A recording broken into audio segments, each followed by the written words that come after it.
नमस्कार साथियों, स्वागत है आप सभी का एकलव्य पीसीएस में। साथियों, यहाँ हम रिवीजन कर रहे हैं जीएस का अपकमिंग सारे एग्जाम्स के लिए। चाहे आपका एग्जाम लगा हो लोअर पीसीएस का या फिर यूपी ट्रिपल एससी में आप पैट की तैयारी कर रहे हो, एसएससी की तैयारी कर रहे हो या फिर आरओ की तैयारी कर रहे हो, तो उन सभी में जिसमें जीएस आता है तो ये क्लास आपके लिए बहुत ज़्यादा ज़रूरी रहने वाली है। तो आज हम बात करेंगे फिरोज शाह तुगलक की। हम लोग तुगलक वंश पढ़ रहे थे और इससे पहले की क्लास में मैंने आपको मोहम्मद बिन तुगलक तक पढ़ा दिया था। तो लास्ट क्लास में हमने पढ़ा कि 1351 में मोहम्मद बिन तुगलक की मृत्यु हो गई ठट्टा नामक स्थान पर। अब मोहम्मद बिन तुगलक की मृत्यु के बाद जो अगला शासक गद्दी पर आया, उस शासक का नाम है फिरोज शाह तुगलक। फिरोज शाह तुगलक की हम बात करें तो फिरोज शाह तुगलक चचेरा भाई है मोहम्मद बिन तुगलक का। मोहम्मद बिन तुगलक जब तक गद्दी पे रहा तो उस समय तक मोहम्मद बिन तुगलक ने कुछ ऐसे कार्य किए जिनको उस समय के उलेमा वर्ग, अमीर वर्ग, किसान, जनता हर कोई स्वीकार कर पाने में समर्थ नहीं था। इसीलिए हमने देखा कि मोहम्मद बिन तुगलक के समय में सर्वाधिक विद्रोह हुए। हमने देखा मोहम्मद बिन तुगलक के समय में ही विजयनगर राज्य की स्थापना हुई। मोहम्मद बिन तुगलक के समय में ही बहमनी राज्य की स्थापना हुई और दुनिया भर के अभियान चलाए गए जो कि असफल रहे। कुल मिला के जब मोहम्मद बिन तुगलक की मृत्यु हो गई तो उसकी मृत्यु के समय पर कहा गया कि मोहम्मद बिन तुगलक की मृत्यु पर जनता को राजा से और राजा को जनता से मुक्ति मिल गई, क्योंकि दोनों ही एक दूसरे से परेशान थे। कुल मिला के फाइनली गद्दी पर आया फिरोज शाह तुगलक। फिरोज शाह तुगलक के बारे में अगर हम थोड़ा बात करें तो हमें पता चलेगा कि इसके जो पिता हैं उनका नाम है मलिक रज्जाब। लिख देता हूँ यहाँ पे, इनका नाम है मलिक रज्जाब। और इसकी जो माता हैं वो हैं बीबी जैला या बीबी नैला। इन्हें बीबी जैला या बीबी नैला के नाम से जाना जाता है, या बीबी जैला या बीबी नैला हम इन्हें कहते हैं। अब बीबी जैला या बीबी नैला जो है वो एक हिंदू महिला है, यानी इसकी माता जो है वो हिंदू है और पिता जो है मुस्लिम है। इसीलिए जब ये गद्दी पर आया या गद्दी पर बैठने की जब इसके विचार किए गए कि क्या इसको गद्दी पर बिठाना चाहिए, तो बहुत सारी चीज़ों को कंसीडर किया गया। उनमें एक चीज़ ये भी थी कि क्या इसको गद्दी पर बिठाना चाहिए, क्योंकि इसकी माँ हिंदू है तो कहीं ऐसा तो नहीं होगा इसका हिंदुओं के प्रति जो है अच्छा व्यवहार रहे, या हिंदुओं के प्रति इसके मन में भावना आ जाए इस प्रकार की कि अरे हम भी हिंदू हैं, ये भी हिंदू है, तो उनके प्रति अच्छा व्यवहार करने लगे, है ना, या इस्लाम को थोड़ा कमज़ोर करने का प्रयास ना करे क्योंकि इसकी माँ हिंदू है। कुल मिला के इन्हीं सारी चीज़ों के बीच फिरोज शाह तुगलक गद्दी पर बैठा। फिरोज शाह तुगलक की गद्दी पर बैठने के अन्य भी बहुत सारे कारण रहे। जैसे अगर हम देखें तो फिरोज शाह तुगलक की गद्दी पर बैठने के कारणों की हम बात करें तो काफ़ी सारे महत्वपूर्ण कारण रहे। जैसे मोहम्मद बिन तुगलक से उलेमा वर्ग नाराज था। उलेमा वर्ग नाराज, मोहम्मद बिन तुगलक जब तक गद्दी पे रहा उनसे उलेमा वर्ग नाराज रहा। क्यों रहा साहब? उलेमाओं को, उलेमा मतलब धर्मगुरु, तो धर्मगुरुओं को उसने बहुत ज़्यादा तवज्जो नहीं दी। किसने? मोहम्मद बिन तुगलक ने। जब तक मोहम्मद बिन तुगलक गद्दी पे रहा वो हिंदुओं के संपर्क में रहा। हमने पढ़ा था मोहम्मद बिन तुगलक होली मनाता था, तो ये बात उलेमाओं को कैसे पसंद आएगी? तो उलेमा वर्ग उससे नाराज थे। दूसरा, फिरोज शाह तुगलक की गद्दी पर बैठने के जो कारण बने उनमें दूसरा है अमीर वर्ग का विरोध, अमीर वर्ग की नाराजगी। अमीर वर्ग भी साथियों मोहम्मद बिन तुगलक से नाराज था। अमीर वर्ग मोहम्मद बिन तुगलक से नाराज इस बात को लेकर के था कि मोहम्मद बिन तुगलक ने क्या किया, अपने आसपास जो अमीर वर्ग थे, जो मंत्री पद थे, जो बड़े बड़े प्रशासनिक पद थे, उन पर योग्य लोगों को बिठाया। अब योग्य लोग जब बैठने लगे तो अमीरों की स्थिति कमजोर होने लगी, तो इस वजह से भी वो मोहम्मद बिन तुगलक से नाराज हो गए कि नहीं, ये आदमी बढ़िया नहीं है, इसको हटाया जाना चाहिए या इसकी जगह किसी दूसरे को बिठाया जाना चाहिए। दूसरा कारण अमीर वर्ग की नाराजगी। तीसरा जो इसका कारण रहा वो रहा किसानों की नाराजगी। भाई किसान भी तो नाराज थे, किसान भी तो नाराज थे मोहम्मद बिन तुगलक से। आपको याद होगा कि मोहम्मद बिन तुगलक ने 1/2 कर दिया था भू राजस्व, और फिर अकाल भी पड़ गया, तो किसान भी नाराज हैं, उलेमा भी नाराज हैं, अमीर वर्ग भी नाराज है, ठीक है। और बहुत सारी चीज़ें और भी हो रही हैं मोहम्मद बिन तुगलक के समय पर। दुनिया भर के विद्रोह हो रहे हैं, साम्राज्य का विघटन हो रहा है, बहमनी बन गया, विजयनगर बन गया, बहुत सारे राज्य बन गए। तो ये सारी चीज़ें रहीं जिसकी वजह से फिरोज शाह तुगलक को गद्दी पर आने का अवसर मिला। लेकिन गद्दी पर बैठने में जो एक समस्या थी वो यही थी कि इसकी माता हिंदू है, तो कहीं ऐसा तो नहीं एक हिंदू माता का पुत्र हमारे इस्लामिक शासन को नष्ट भ्रष्ट ना कर दे, बर्बाद ना कर दे, या फिर हिंदुओं के प्रति अच्छा व्यवहार ना करने लगे, इस्लाम को कमजोर ना कर दे। इन सारी ऊहापोह के बीच अंत में फिरोज शाह तुगलक गद्दी पर बैठ गए। और अगर हम इसका परिणाम देखें तो जो उलेमा वर्ग का, जो मुस्लिम धर्म गुरुओं का विचार था कि कहीं ऐसा तो नहीं होगा ये साम्राज्य को खत्म कर दे, इस्लामिक शासन को खत्म कर दे, तो इस्लामिक शासन तो खैर खत्म नहीं हुआ, लेकिन हाँ फिरोज शाह तुगलक ने तुगलक वंश को जरूर समाप्त कर दिया अपनी नीतियों के कारण। हालांकि हम ये नहीं कह सकते कि इसकी सारी नीतियां खराब थी, कुछ नीतियां अच्छी भी थीं, जिसके कारण से इसको अकबर भी कहा जाता है। याद रखना, दिल्ली सल्तनत का अकबर किसको कहते हैं हम? फिरोज शाह तुगलक को कहते हैं। लेकिन अकबर समझ के ये मत सोच लेना कि बहुत अच्छे इसने काम करे हैं या अकबर के जैसा ही है, नहीं, इसने कुछ ऐसे भी काम करे जो धार्मिक रूप से काफ़ी कट्टर थे, जिनकी हम आगे बातचीत करेंगे।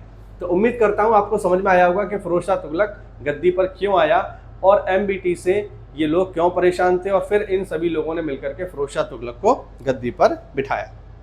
ठीक है, अब जैसा कि मैंने बताया कि ये गद्दी पर आया, लेकिन इसके गद्दी पर बैठने की सबसे बड़ी समस्या क्या है? सबसे बड़ी समस्या है ये कि इसकी माता हिंदू है। तो जब ये गद्दी पर बैठा तो इसने जो पहला काम किया वो क्या किया साहब? गद्दी पर बैठने के बाद फिरोज शाह तुगलक ने ठीक है, इसने गद्दी पर बैठने के बाद फिरोज शाह तुगलक ने गद्दी पर बैठने के बाद जो पहला काम किया वो ये किया कि इसने अपने राज्य में शरीयत को लागू कर दिया। गद्दी पर बैठने के बाद जो पहला कार्य किया वो क्या किया? शरीयत को लागू कर दिया। शरीयत को लागू करने के पीछे उद्देश्य क्या था? शरीयत को लागू करने के पीछे उद्देश्य केवल इतना था कि जो उलेमा वर्ग है, जो मुस्लिम धर्मगुरु हैं, उनको ये विश्वास दिलाना कि भले मेरी माता हिंदू है लेकिन मेरे अंदर हिंदुओं के प्रति कोई सद्भावना नहीं है। दूसरा मैं पूरी तरीके से इस्लाम को फॉलो करता हूं और इस्लामिक रीति रिवाजों को, इस्लामिक कल्चर को ही, इस्लामिक लॉज को ही आगे बढ़ाऊंगा। इसलिए इसने गद्दी पर बैठते ही शरीयत को लागू कर दिया। शरीयत क्या होता है? शरीयत है मुस्लिम धर्म के कानूनों की किताब। ठीक है, यानी मुस्लिम धर्म में क्या क्या नियम कानून है जिनको मुसलमानों को फॉलो करना चाहिए, उनकी जो धार्मिक पुस्तक है उसे हम कहते हैं शरीयत। ठीक है, जैसे शरीयत के अनुसार नाच गाना बैन है, इसने बंद करा दिया। शरीयत के अनुसार चित्र बनाना, क्योंकि अल्लाह का कोई चित्र नहीं है, अल्लाह की कोई मूर्ति नहीं बन सकती, तो इस वजह से इसने चित्र बनाना बंद कर दिया, मूर्तियों को तोड़वा दिया। तो कुल मिला के वो सारी चीज़ें जो इस्लाम में हराम है या कौन सी चीज़ें जो हलाल है, उसकी जो नियम कानूनों की किताब है वो कहलाती है शरीयत। तो गद्दी पर बैठने के बाद साहब शरीयत को इसने लागू कर दिया, और जो जो चीज़ें शरीयत में लिखी थी उन सभी को इसने इम्प्लीमेंट किया। उदाहरण के लिए अगर हम देखें तो गद्दी पर बैठने के बाद इसने चित्रकला पर रोक लगा दी, इसने चित्रकला बैन कर दी। क्यों बैन कर दी साहब? इसलिए बैन कर दी क्योंकि शरीयत में चित्र बनाना अलाउ नहीं है, इस्लाम में चित्र बनाना अलाउ नहीं है। क्या आपने किसी ने अल्लाह का चित्र देखा है? नहीं देखा है, क्योंकि अल्लाह को बनाया नहीं जा सकता। अल्लाह कैसा है? निराकार है, अल्लाह का चित्र नहीं बन सकता। तो अल्लाह का चित्र नहीं बन सकता तो आप भी लोग बना के क्या करोगे? चित्रकला बैन कर दो। इसने क्या किया? इसने मूर्तियों को नष्ट कराया, है ना, मूर्तियों को तोड़वाया। और इस्लाम में तो मूर्ति बनती है नहीं, तो जिन मूर्तियों को तोड़वाया गया वो ऑब्वियस बात है वो हिंदू मूर्तियां थी। उदाहरण के लिए हम देखें तो इसने जगन्नाथ मंदिर पर हमला किया पुरी के, इसने कांगड़ा के ज्वाला देवी मंदिर पर हमला किया और उनको नष्ट भ्रष्ट कर दिया, तोड़वा दिया। रीजन क्या था? रीजन केवल और केवल इतना था कि उलेमाओं को खुश करना, ताकि उनके मन में कभी ये संदेह उत्पन्न ना हो पाए कि भैया ये हिंदू है तो ये हिंदुओं के लिए बढ़िया काम करेगा। जानबूझ के इसने ऐसे कार्य किए जो हिंदुओं के खिलाफ थे। इसी कड़ी में अगर हम आगे देखें तो इसने और ज्यादा कट्टर बनते हुए मजार पर महिलाओं के जाने की रोक लगा दी। मजार पर महिलाओं के जाने पर रोक, है ना। अब वैसे अगर हम देखें मजार की अगर हम बात करें साथियों, तो जैसे मुसलमानों में भी दो समुदाय हैं, शिया और सुन्नी। तो जो शिया होते हैं वो थोड़े नीचे माने जाते हैं, सुन्नी अपने आप को उच्च मानते हैं, अच्छा मानते हैं। तो सुन्नी लोग तो मज़ारों पे जाते नहीं हैं। तो इस वजह से चूंकि ये भी सुन्नी था तो इसने क्या किया? इसने नियम बनाया कि कोई भी महिला मज़ार पर नहीं जाएगी। मज़ार बेसिकली क्या होती है? कोई मुसलमानों का कोई बड़ा धर्मगुरु, कोई स्कॉलर, जब उसकी मृत्यु हो जाती है तो उसको जहाँ दफनाया जाता है वहाँ पर जो इमारत बनती है उसे हम कहते हैं मजार। ठीक है, तो इसने कहा कि महिलाओं को हम मजार पर जाने नहीं देंगे। आपको अगर अल्लाह की उपासना करनी है या किसी को याद करना है तो घर पर बैठ के याद करो। मज़ार पर महिलाओं के जाने की रोक लगा दी। ये वही बात है जैसे हिंदी में कहावत है कि नया मुल्ला ज़्यादा प्याज खाता है ना। नया मुल्ला ज़्यादा प्याज खाता है। या फिर आपने देखा होगा कि एक और थोड़ा देसी कहावत है कि जो हिजड़े होते हैं वो महिलाओं से ज़्यादा मटक के चलते हैं। मतलब एक तो महिलाएं जो चलती हैं वो थोड़ा चलती हैं अपने तरीके से, उनके चलने का एक ढंग है, लेकिन जो हिजड़ा होता है वो महिलाओं से ज़्यादा मटक के चलेगा। क्यों? उसे ज़्यादा महिला दिखाना है खुद को, क्योंकि वो महिला नहीं है। वही स्थिति इसके साथ है, क्योंकि ये पूरा मुसलमान तो है नहीं, तो इसको दिखाना है कि मैं पूरा मुसलमान नहीं हूँ लेकिन मैं ज़्यादा मुसलमान हूँ। इसीलिए इसने इतने कठिन कानून बनाए जिससे लोगों को ये भरोसा हो जाए कि नहीं भाई ये बहुत कट्टर मुसलमान है, देखो शरीयत भी मान रहा है, महिलाओं को घर से निकलने, महिलाओं को मजार पर जाने पर रोक लगा दी, चित्र भी नहीं बनाने दूंगा, मूर्तियों को तोड़वा दूंगा। ठीक है, तो ये सारी चीज़ें कर रहा है और इन चीज़ों के करने का उद्देश्य क्या है? उलेमा वर्ग का वैलिडेशन प्राप्त करना। ठीक है, केवल यही उद्देश्य है। और हम देखें तो इसने क्या किया? इसने जजिया कर लगाया। जजिया, अब जजिया जो कर है साथियों, हम लोग पहले भी जानते हैं, पढ़ चुके हैं इसके बारे में हम लोग। जजिया जो अक्सर करके लगाया गया वो उनमें एक वर्ग ऐसा रहा जो अक्सर करके छूटा रहा, जो कि थे ब्राह्मण। इसने क्या किया? इसने ब्राह्मणों पर भी जजिया कर लगा दिया। ठीक है, इसने ब्राह्मणों पर भी जजिया कर लगाया। ब्राह्मणों पर इसलिए लगाया क्योंकि ब्राह्मण जो है साथियों वो हिंदुओं के एक ऐसा, मतलब ब्राह्मण वर्ग एक ऐसा वर्ग है, एक ऐसा सेक्ट है जिसमें जो हिंदू समाज है वो ब्राह्मणों की बहुत ज़्यादा इज्जत करता है, उनका सम्मान करता है। और जो पूरा का पूरा हिंदू धर्म में जो धार्मिक क्रियाकलाप हैं सारे के सारे, ठीक है, जो नॉलेज है, जो धर्म की नॉलेज है, उसको कहीं ना कहीं ब्राह्मण ही आगे बढ़ाते चले आए हैं। तो इसने ब्राह्मणों पर भी जजिया कर लगाया केवल इस बात को साबित करने के लिए कि मैं बाकी जितने भी राजा हुए, क्योंकि इससे पहले भी जजिया कर जो है स्थापित किया गया है और इसके बाद भी कई सारे लोग करेंगे, औरंगजेब भी जो है लगाएगा, लेकिन ज्यादातर लोगों ने ब्राह्मणों पर जजिया कर नहीं लगाया, वो इससे बचे रहे। लेकिन इसने ब्राह्मणों पर भी जजिया कर लगा दिया। कारण वही है कि अपने आप को ज्यादा बड़ा मुसलमान दिखाना है। ये सारी चीजें अपने आप को स्थापित करने के लिए ये कर रहा है। और हम देखें साथियों, और इसने क्या किया? और इसने गद्दी पर बैठने के बाद शरीयत के अनुसार 4 प्रकार के कर लगाए। 4 प्रकार के टैक्स, है ना। 4 प्रकार के इसने टैक्स लगाए, केवल 4 प्रकार के। कौन कौन से टैक्स लगाए? जो शरीयत में मान्य है, जिनको इस्लामिक शरीयत या जिनको शरीयत के अनुसार मान्यता प्रदान की गई है कि इतने ही टैक्स मुसलमानों पे लगने चाहिए। कौन कौन से एक एक करके देखते हैं, उनके नाम आप लोग याद रखिएगा, इंपॉर्टेंट है, पेपर में आपसे पूछे जा सकते हैं। कौन कौन से हैं? देखो, सबसे पहला तो यही है जजिया, जो हमने पढ़ी लिया, जजिया कर। ठीक है, दूसरा है खराज कर, तीसरा है खुम्स कर, और चौथा है ज़कात कर। तो ये 4 प्रकार के इसने टैक्स लगाए। ठीक है, एक एक करके इनकी हम बात करें तो देखो, जजिया कर तो हम लोग जानते हैं, अगर आप मुसलमान नहीं हो तो आपको एक टैक्स देना पड़ेगा। ठीक है, आपको एक टैक्स देना पड़ेगा। ये टैक्स लगता था किस पे? गैर मुस्लिमों पे। यानी अगर आप मुसलमान नहीं हो तो आपको एक टैक्स देना पड़ेगा, जिसे हम कहते थे जजिया कर। और जैसा कि हमने देखा कि ब्राह्मणों पर भी इसने जजिया कर लगा दिया। दूसरा है हमारा खराज। खराज क्या था? ये था भूमि कर। भूमि कर, और भूमि कर जो इसने लगाया वो लगाया कितना? 1/6। खुम्स क्या होता है? खुम्स होता है लूट का धन। याद रखना, लूट का धन शरीयत के अनुसार लूट करना जायज था। लूट का धन का क्या मतलब है? तो इसको हमने जब अलाउद्दीन खिलजी पढ़ा था तब भी मैंने आपको बताया था कि अलाउद्दीन खिलजी से पहले भी जो राजा हुए, जो इस्लामिक राजा हुए, वो क्या करते थे? लूट मार को वैध मानते थे।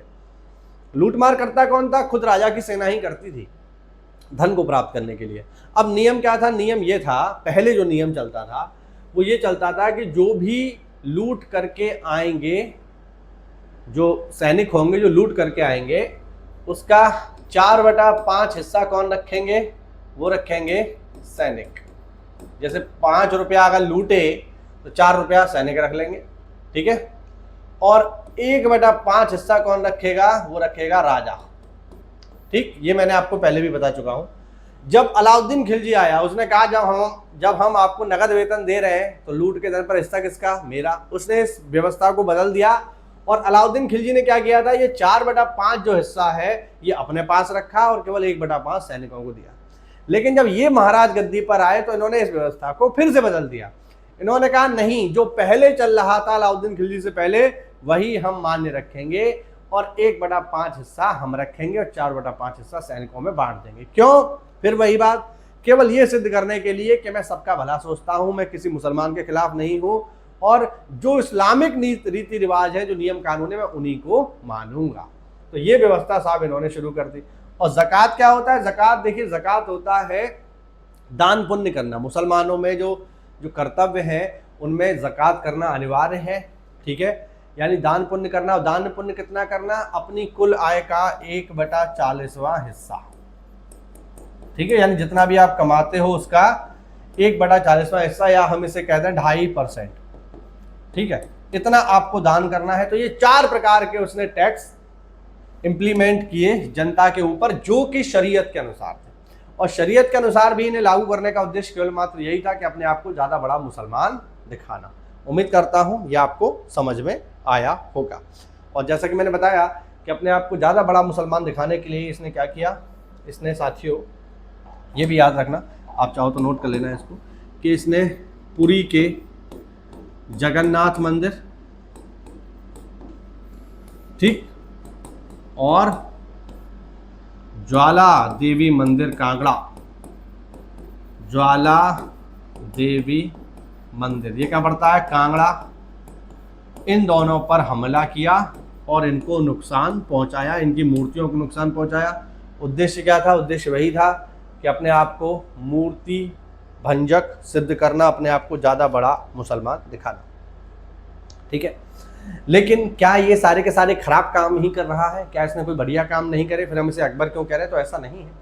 अब ये तो हमने देखा कि अपने आप को वैलिडेटन, मतलब अपने आप को वैलिडेट दिखाने के लिए, अपने आप को वैलिडेशन दिलवाने के लिए उलेमा वर्ग से इसने ये सारे काम करे, जो हमें दिखाई दे रहे हैं यहाँ पे कि कितना कट्टर है ये व्यक्ति। लेकिन ऐसा नहीं है, इसने कुछ अन्य काम भी करे जो इसके सकारात्मक पक्ष भी हैं, उनकी हम बात कर लेते हैं कि आखिरकार क्या इसके जीवन में कुछ सकारात्मक चीज़ें भी थी। तो अगर हम इसके सकारात्मक पक्ष को देखें कि आखिरकार इसने क्या कुछ अच्छे काम भी किए हैं, तो अगर हम सकारात्मक पक्ष की बात करें तो वो भी कुछ हमारे पास महत्वपूर्ण काम है, ठीक है। या अब सकारात्मक पक्ष क्या है, इन्हें आप सामान्य काम कह सकते हो, है ना। उदाहरण के लिए क्या किया इसने, हिंदू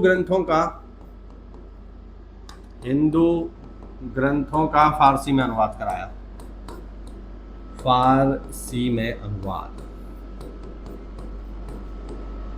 ठीक। तो ये एक तरीके से हम अच्छा काम कह सकते हैं, इस लिहाज से कि हाँ सभी लोग समझ पाए कि आखिरकार हिंदू ग्रंथों में क्या लिखा हुआ है। इसके अतिरिक्त दीवान-ए-खैरात की इसने स्थापना की। दीवान-ए-खैरात, दीवान-ए-खैरात क्या है? देखो खैरात क्या होता है? खैरात होता है दान, है ना। कहते हैं ना ये चीज खैरात में थोड़ी बट रही है, पैसे लगते हैं इसके। तो दीवान-ए-खैरात का क्या मतलब है कि इसने एक दान विभाग बनाया जो जरूरतमंदों को दान देता था। लेकिन फिर वही बात, दान मिलेगा केवल मुसलमानों को, तो ये चीज ध्यान रखनी है भैया, है ना। ऐसा नहीं कि आप भी चले गए मुंह उठा के कि हम हिंदू हैं और हमें भी दान दे दो, नहीं, ऐसा नहीं होगा। केवल जो दान मिलेगा वो मुसलमानों को मिलेगा। इसने एक डिपार्टमेंट बनाया जिसका नाम है दीवान-ए-इस्तिहाक। दीवान-ए-इस्तिहाक ये क्या था साहब? ये था पेंशन विभाग, पेंशन विभाग, पेंशन डिपार्टमेंट था। यानी आप बूढ़े हो गए साहब, टेढ़े हो गए, विकलांग हो गए, वृद्ध हो गए, ठीक है, तो आपको पेंशन यहाँ मिल सकती है, यहाँ पे रजिस्ट्रेशन आप करा दो, ठीक है। और इसने क्या किया साहब, एक डिपार्टमेंट बनाया दीवान-ए-बंदगान। इसने एक डिपार्टमेंट बनाया जिसका नाम है दीवान-ए-बंदगान। दीवान-ए-बंदगान सब लोग जानते हैं, बंदगान का मतलब है दास, तो ये था दास विभाग। दास विभाग, दासों की अगर मैं बात करूं साथियों तो देखो याद रखना, फिरोज शाह तुगलक के पास सबसे ज्यादा दास थे और इसने क्या किया, प्रॉपर दासों को भर्ती करने के लिए भी एक डिपार्टमेंट बनाया और दासों को समस्याएं सुनने के लिए भी एक डिपार्टमेंट बनाया। तो दासों की बहुत बड़ी संख्या इसके पास थी। एक डेटा के अनुसार इसके पास करीब करीब 1,80,000 दास थे साहब, यानी लमसम 2 लाख मान के चलो आप। 1,80,000 दासों की संख्या थी इसके पास जो इसके लिए काम करते थे। इन दासों से ये करवाता क्या था, इतने सारे दासों का करता क्या था ये, तो मैं आपको बता दूं, ये जो दास थे इनका जो काम था वो ये था कि इसने क्या किया था, इसने एक सरकारी कारखाना बना दिया था फिरोज शाह तुगलक ने। उस सरकारी कारखाने में ये लोग काम करते थे और उस सरकारी कारखाने में क्या होता था, उस सरकारी कारखाने में सैनिकों के हथियार बनते थे, सैनिकों की ड्रेस बनती थी, घोड़ों की देखभाल होती थी, और जितने भी सेना संबंधी या जो राज परिवार के लोग हैं उनके कपड़े बन रहे हैं, जो राज परिवार के लिए चीज़ें चाहिए उनके काम हो रहे हैं। तो इसने प्रॉपर क्या किया, सिस्टमेटिक ढंग से उनको अपने यहाँ एक फैक्ट्री में इनरोल करवाया और इसी वजह से इतनी बड़ी संख्या ये दासों की रखता था। तो ये बात आपको यहाँ पर याद रखनी है दीवाने बंदगा। और अगर हम देखें साथियों तो इसने क्या किया, इसने खैराती अस्पताल भी बनवाया जिसका नाम था दार उल शिफा। दार उल शिफा, ठीक है। दारुल शिफा क्या था, दारुल शिफा था सरकारी अस्पताल, ठीक है। ये खैराती अस्पताल था, सरकारी अस्पताल था जहां पर जाकर के आप जड़ी बूटियों के माध्यम से, क्योंकि उस समय कोई ऐसा मेडिकल साइंस तो था नहीं, तो जड़ी बूटियों के माध्यम से आप अपना इलाज करवा सकते हो। जो उस समय वैद्य वगैरह बैठते थे वो आपको यहाँ इलाज के लिए जो भी चीज़ें चाहिए वो आपको उपलब्ध करवाएंगे। तो दारुल शिफा यहाँ पर आपको याद रखना चाहिए। इसके अलावा और हम देखें और क्या क्या बढ़िया काम कर रहा है, तो इसके बढ़िया कामों में और अगर हम निगाह डालें तो हमें पता चलेगा इसने क्या किया। इसने राहगीरों के लिए, रास्ते पर जाने के लिए इसने क्या किया, इसने लोगों के लिए सराय खुलवाए और कुएं खुलवाए, कुएं, क्योंकि रास्ते में यात्री जा रहे हैं तो रास्ते में अगर रात हो गई तो कहाँ रुकेंगे, तो उनके लिए सरकारी सराय इसने खुलवा दिए, ठीक है, गेस्ट हाउस एक तरीके से। और दूसरा कुएं भी खुदवाए जिससे लोगों को प्रॉपर पानी वानी मिलता रहे, ठीक है। और हम इसकी बात करें साथियों, इसके बढ़िया कामों को अगर हम देखें तो इसके बढ़िया कामों में अगला बढ़िया काम आता है कि साहब इसने नहरें खुदवाई, नहरें, है ना, यहाँ पर हम लिखते हैं नहरों का जाल तैयार करवाया, नहरों का जाल, ठीक है। ये बात आप लोग याद रखना कि दिल्ली सल्तनत में सबसे पहले नहरें खुदवाने वाला व्यक्ति कौन है, गयासुद्दीन तुगलक। लेकिन दिल्ली सल्तनत में नहरों का जाल किसने तैयार कर दिया, तो जाल तैयार करने वाला व्यक्ति है फिरोज शाह तुगलक। इसने कुल 6 नहरें बनवाई, 6 छोटी बड़ी नहरें बनवाई, जिसमें 5 नहरें बहुत ही फेमस हैं। और उन 5 नहरों में एक नहर आप नाम याद रखना, उसका नाम है उलूग खानी नहर, ठीक है, याद रखना। ये नहर कहाँ से कहाँ तक जाती थी, तो ये जाती थी, ये यमुना से हिसार तक जाती थी, यानी यमुना से हिसार तक, क्योंकि हिसार को बसाने वाले व्यक्ति भी फिरोज शाह तुगलक है, तो ये बहुत इंपॉर्टेंट है। उलूग खानी नहर जो नाम रखा गया है इसका, वो मोहम्मद बिन तुगलक के नाम पर रखा गया है, क्योंकि उसका एक अन्य नाम उलूग खान भी था, आपको याद रखना चाहिए, उपाधि हम कह सकते हैं। तो नहरों का जाल बिछवाया, कुल छोटी बड़ी 6 नहरें बनवाई, जिनमें 5 प्रमुख हैं। उन 5 में भी एक नाम आपको याद रखना है, उलूग खानी नहर, जो इसके द्वारा बनवाई गई। तो काफ़ी सारे हम यहाँ एक तरीके से कह सकते हैं कि ये इसके सकारात्मक कार्य हैं। लेकिन इसने क्या किया, इसने कुछ प्रशासनिक भूलें भी की। अगर हम देखें तो इसकी कुछ प्रशासनिक भूलें भी रहीं, कुछ ऐसी गलतियां रहीं जिसके कारण से इसके मरने के कुछ साल बाद ही तुगलक वंश हो गया साथियों खराब। जैसे देखते हैं जरा इसने क्या किया साहब, इसकी प्रशासनिक भूलों को हम देखें तो इसने इक्ता प्रणाली को वंशानुगत बनाया, इक्ता प्रणाली को वंशानुगत। अब इक्ता प्रणाली क्या है, तो आपने अगर मेरे पहले के लेक्चर लिए हैं तो आपको पता होगा कि जब इल्तुतमिश का शासन था तो इल्तुतमिश ने क्या किया, एक नई प्रथा को जन्म दिया और उस प्रथा का नाम था इक्ता, जिसके अंतर्गत सैनिकों को या सिपह सालारों को जमीन का एक टुकड़ा दे दिया जाता था। बाद में जब अलाउद्दीन खिलजी आया तो उसने इस व्यवस्था को खत्म कर दिया, लेकिन चूंकि इन्हें तो ज्यादा बड़ा मुसलमान दिखना था तो इन्होंने क्या किया, पुरानी वाली व्यवस्था को फिर से चालू कर दिया और इक्ता प्रणाली को वंशानुगत बना दिया। इक्ता प्रणाली के वंशानुगत होने का मतलब क्या था कि एक बार जो टुकड़ा जिस सिपह सालार को मिल गया, जैसे मान लीजिए मैं जो है फिरोज शाह तुगलक के समय में बहुत बड़ा सिपाही हूँ, एक योग्य सिपाही हूँ साहब, एक सेनापति हूँ, मेरा नाम है, योद्धा हूँ मैं, ठीक है। तो मुझसे प्रसन्न होकर के मैंने राजा के लिए दुनिया भर के युद्ध लड़े हैं। तो इस बात से ग्रेटिट्यूड दिखाते हुए राजा क्या करेगा, राजा मेरे लिए एक एकता दे देगा साहब। उस एकता में मान लीजिए 50 गांव हैं, तो वो 50 गांव मेरे हो गए। अब वहां से जो भी रेवेन्यू जनरेट होगा वो मैं यूज कर सकता हूँ, कुछ राजा को भी दे सकता हूँ, ना देना चाहूँ तो कोई बात नहीं, चलता है। ये भी छूट थी फिरोज शाह तुगलक के समय पे कि अगर आप राजा को प्रॉपर राजस्व देना चाहो तो दो, और ना देना चाहो तो कोई बात नहीं। क्यों? क्योंकि राजा सबको खुश करके चलेगा। राजा को किसी को जो है हम कहें कि गुस्सा नहीं दिलाना है, किसी को विरोध में नहीं खड़ा करना है, क्योंकि उसे अपनी सत्ता चलानी है। तो इसने अब जैसे अब मुझे ये एकता मिल गया, अब मैं इसको चला रहा हूं, मैं योग्य हूं। अब मैं हो गया समय के साथ बूढ़ा। अब मेरा जो बेटा है या मेरे जो आने वाली संतान है, क्या इसकी गारंटी है वो भी उतने ही बड़े योग्य होंगे? इतना बड़ा मैं योद्धा हूं भाई, जरूरी नहीं कि वो भी उतने ही बड़े योद्धा हो या उतने ही योग्य हो, नहीं हो सकते। लेकिन इसने कहा नहीं, कोई बात नहीं, योग्य है तब भी ठीक है, नहीं है तब भी ठीक है, सब लोग खुश रहो, मौज करो। और इसने एकता प्रणाली को वंशानुगत बना दिया। इसका सबसे बड़ा दुष्प्रभाव ये पड़ा कि अयोग्य लोग भी प्रशासन में धीरे धीरे आने लगे, और जब प्रशासन में अयोग्य लोगों की संख्या बढ़ जाती है तो फिर राज्य डिक्लाइन करता है, सल्तनत गिर जाती है। तो पहला इसका जो प्रशासनिक भूल थी वो क्या थी कि एकता प्रणाली को इसने बनाया वंशानुगत। और एकता प्रणाली को बनाया सो बनाया इसने सेना को भी वंशानुगत बना दिया। सेना के पदों को वंशानुगत बनाया। अब आप सोचो यार, सेना के पदों को वंशानुगत कैसे किया जा सकता है? जैसे मैंने अभी आपको उदाहरण दिया कि एक योद्धा मैं हूं तो जरूरी नहीं मेरा बेटा भी योद्धा होगा, लेकिन इसने कहा नहीं कोई बात नहीं। और इसके समय पर जैसे क्या होता था, फिरोज शाह तुगलक के समय पे क्या होता था कि मान लीजिए जैसे इसमें एक चीज और आती है, इसने क्या किया, इसने दाग प्रथा व हुलिया प्रथा समाप्त कर दी। अब आपको याद होगा कि अलाउद्दीन खिलजी के समय पे घोड़ों को दागने की प्रथा और सैनिकों का हुलिया लिखने की प्रथा शुरू हुई थी। ये बेसिकली क्या था कि पहले क्या था, जैसे सेना चलती थी, है ना। अब सेना उस समय परमानेंट नहीं होती थी, परमानेंट सेना को किसने रखा? मोहम्मद बिन तुगलक ने।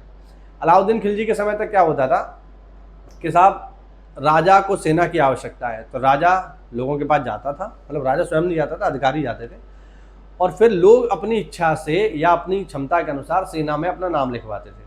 तो उसमें क्या होता था कि साहब एक घोड़ा दिखाया जाता था, क्योंकि सेना जाएगी किससे? घोड़े से जाएगी, तो घोड़ा भी आपको दिखाना पड़ेगा। जैसे मान लो मुझे सेना में भर्ती होना है, तो मैं जब राजा के लोग मेरे पास आएंगे प्रशासन के, तो मैं कहूँगा देखो साहब मेरे पास ये घोड़ा खड़ा है, और ये मैं हूँ लंबा चौड़ा तंगड़ा एकदम, और ये मेरा घोड़ा है, जब भी कभी युद्ध हो मुझे बुलाना, मैं आऊँगा, ठीक है, और सेना में आपका साथ दूंगा। क्यों? आपने मुझे एकता दिया है। आ रही है ना बात समझ में? तो मैं इक्तदार हूं, मैंने दिखा दिया। लेकिन होता क्या था, जब युद्ध की बारी आती थी तो जो बढ़िया घोड़ा दिखाया गया था, अरबी नस्ल का बेहतरीन घोड़ा, उसकी जगह कोई खच्चर भेज दिया, मरियल सा घोड़ा भेज दिया, वो मैं भाग ही नहीं पा रहा, सेना पिट रही है। और जो लंबा चौड़ा आदमी दिखाया गया था उसकी जगह कोई ऐसा ही राह चलता आदमी या अपना गुलाम भेज दिया। ये सारी चीजें होती थी। तो इसके लिए, इसको खत्म करने के लिए अलाउद्दीन खिलजी ने क्या किया? हुलिया प्रथा लिखना शुरू किया। इन्होंने कहा नहीं कोई बात नहीं, हुलिया प्रथा मत लिखो, तुम्हारा मन है सेना में आने का तो तुम आ जाओ, नहीं आ पा रहे अपने बेटे को भेज दो, उसका भी मन नहीं है तो अपने गुलाम को भेज दो, नौकर को भेज दो, कोई फर्क नहीं पड़ता, हमें कोई मतलब नहीं है इस बात से कि सेना ताकतवर बने ना बने। कुल मिला के अमीरों को, इक्तेदारों को नाराज नहीं करना है। तो ये इतनी बड़ी गलती साबित हुई कि इसका परिणाम ये रहा कि फिरोज शाह तुगलक के मरते ही, अब इस समय जब ये काम कर रहा है तो लोग खुश हो रहे हैं, लेकिन आप इमेजिन करिए इसके दूरगामी प्रभाव हुए, और इसका प्रभाव इतना बड़ा हुआ कि तुगलक वंश कुछ ही समय में समाप्त हो गया, कुछ ही वर्षों में समाप्त हो गया। ठीक है, तो दाग प्रथा और हुलिया प्रथा जो है इन्होंने समाप्त कर दी। इसके अतिरिक्त अगर हम देखें तो इन्होंने भ्रष्टाचार को बढ़ावा दिया। भाई भ्रष्टाचार, अब आप देखो एक राजा स्वयं ही भ्रष्टाचार को बढ़ावा दे रहा है। इन्होंने ये कहा कि अगर आपका कोई काम नहीं बन रहा है तो आप इक्तेदारों को, अमीरों को, या डायरेक्टली मुझे भी रिश्वत अगर दे दो तो आपका काम हो जाएगा। तो भ्रष्टाचार को खुद ही जब राजा बढ़ावा दे रहा है तो बाकी लोग क्या करेंगे फिर? और जैसे कहावत है, जस राजा तस प्रजा, तो जब राजा खुद ही कह रहा है कि भ्रष्टाचार करो, है ना, आराम से करप्शन करिए, कोई दिक्कत नहीं है, तो फिर स्टेट का क्या हाल होगा आप अंदाजा लगा सकते हैं। तो ये रही सारी की सारी इसकी प्रशासनिक भूलें जिसकी वजह से ये समाप्त हो गया, और इसके परिणाम ये रहे कि आने वाले समय में फिरोज शाह तुगलक पूरी तरीके से ख़त्म हो गया। और इसने जो प्रशासन में जो कमियां उत्पन्न करी उसी का परिणाम रहा कि कुछ ही वर्षों में तुगलक वंश खत्म हो गया। ठीक है, ये हमें ध्यान रखना है। अच्छा, अब हम देखते हैं इसके द्वारा क्या कुछ बिल्डिंग्स के आर्किटेक्चर भी कुछ बनवाए गए। तो हाँ, कुछ फैक्ट हैं जो एग्जाम में पूछे जा सकते हैं। जैसे इसने कुतुब मीनार का रेनोवेशन कराया, कुतुब मीनार का पुनर्निर्माण। जैसा कि हमें सबको पता है कि कुतुब मीनार को बनाना शुरू किया था कुतुबुद्दीन ऐबक ने, लेकिन वो उसको बना पाता उससे पहले मर गया। फिर इसको कंप्लीट किया इल्तुतमिश ने। इल्तुतमिश ने इसकी 4 मंजिल बनवाई। ठीक है, याद रखना, मतलब 3 मंजिल इसकी बनवाई इल्तुतमिश ने। लेकिन फिरोज शाह तुगलक के समय तक आते आते वो जो ऊपर वाली जो तीसरी मंजिल थी उस पर बिजली गिर गई, और बिजली गिरने की वजह से वो क्षतिग्रस्त हो गई। तो फिर क्या हुआ, फिरोज शाह तुगलक ने क्या किया, जो तीसरी मंजिल थी उसको भी रेनोवेट करवाया और ऊपर भी इसको बनवाया। कुल मिला के कुतुब मीनार का पुनर्निर्माण कार्य इसके द्वारा कराया गया। ठीक है ना, ये आपको याद रखना है। इसके अतिरिक्त अगर हम देखें तो फिरोज शाह तुगलक ने कुछ शहर भी बसाए, जैसे हिसार, याद रखना इंपॉर्टेंट शहर है। ठीक है, जौनपुर जो उसने अपने भाई जौना खां यानी मोहम्मद बिन तुगलक की याद में बनाया। और हम देखें तो फिरोजाबाद और फतेहाबाद। ठीक, तो ये कुछ इंपॉर्टेंट सिटीज हैं जो बसाए गए किसके द्वारा, फिरोज शाह तुगलक के द्वारा। ठीक है, याद रखेंगे, इंपॉर्टेंट है, महत्वपूर्ण है। ठीक, अच्छा, कुतुब मीनार के बारे में जो मैंने बताया ना, इसने जो है तीसरी नहीं, इसने चौथी और 5वीं मंजिल बनवाई थी, याद रखना। तो थोड़ा सा वो मिस हो गया। तो चौथी और 5वीं मंजिल का निर्माण इसने करवाया था। आज के समय में वो 5 मंजिल इमारत है, याद रखना। अच्छा, ठीक है, और हम देखें साथियों तो फिरोज शाह तुगलक ने क्या किया, फिरोज शाह तुगलक ने अशोक के कुछ अभिलेखों को दिल्ली ट्रांसफर करवाया, दिल्ली में मंगवाया। जैसे कौन कौन से अशोक के अभिलेख थे, पहला था टोपरा अभिलेख, अशोक का टोपरा अभिलेख।